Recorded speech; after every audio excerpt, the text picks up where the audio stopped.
Шаршап кеттім. Не істеймін енді? Қолым тастай салып, ешкім көрмейтін жерге жоқ болғым келді. Бұндай кезең әр адамның өмірінде болған шығар. Бірақ та осы кезеңнен аттап жаңа өмір бастауының көбісінің қолынан келе бермейді. Сол себепті мен осы видеода сіздерге 4 кеңес берем. Соны істеу арқылы сіздер жаңа өміріңге үлкен қадам басасыздар, серпін басасыздар. Ол қандай 4 іс?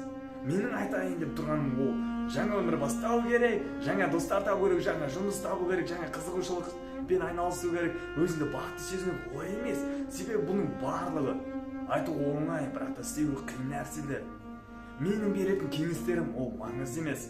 Кез келген адамға әсер етеді. Тіпті сіз 50 жастағы жалғызбасты әйелсіз бе? Немесе 30 жаста бизнес жүрмей қалған еркексіз бе? Немесе өз-өзін таба алмай адасып кеткен 18 жастағы жасөспірімсіз бе? Маңызды емес, бұл кез келген адамға әсер етеді. Ол қандай 4 кеңес? Кезек айтайық.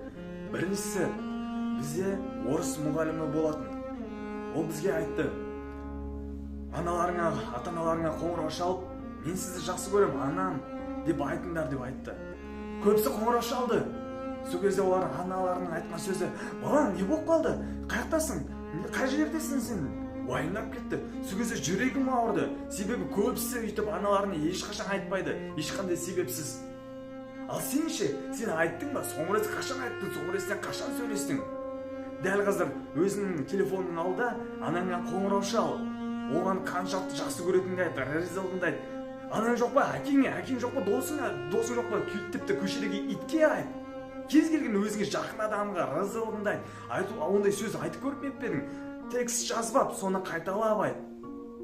Сол кезде анаңның саған қандай риза болатынын көресің. Ішіңде кішкентай болсын да от пайда болады, серпін пайда болады.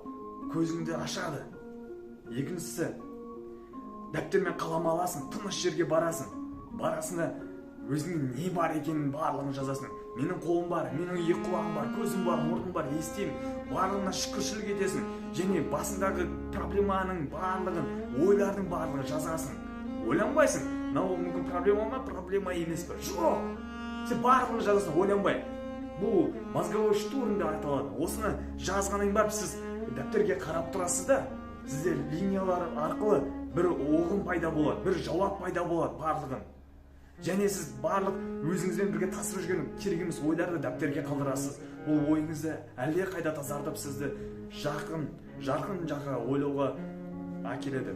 Үшіншісі, ойлаңыз, сіз бақытты, мықты, ақылды адам дегенде оның қандай үйде тұратынын елестетесің. Егер сен үйің шашылып жатса, бағып жатса, сенің ойың ешқашан таза болмайды. Барынша үйіңдегі заттардың бәрін тазала, керек емес музыкаларды жой, киноларды алып таста, Инстаграмда керек емес адамдардан отписать ет, үйің тазала, керек емес кроссовки барлығын лақтыр.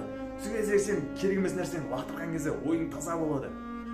Және төртіншісі, бұл жай ғана далаға шығып, кішкене табиғаты бар нәрсеге, орман, ағаш, 2 сағат серуенде, ешқандай музыкасыз, ешкіммен сөйлеспей, жай ғана ағаштарға қарап, қарға қарап, жәндіктерге қарап, тауға қарап, тамсану.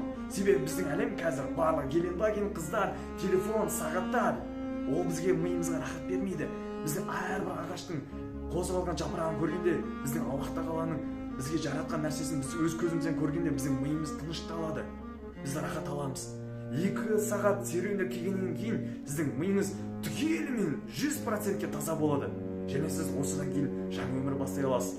Біздің каналдың ашылу себебі бұл біз қазіргі әлемде өзін таппай, өзін түсінбей жүрген адамдардың көпшілігіне жүрегім ауырғаннан соларға көмектесу мақсатында, соларға көмектесу ниетінде осы ашылған канал. Көп адамның бақытты болғанын қаласаңыз, осы видеоға лайк басып, каналға тіркеліп, достарыңызға таратыңыз. Көрісеміз деп ойлаймыз.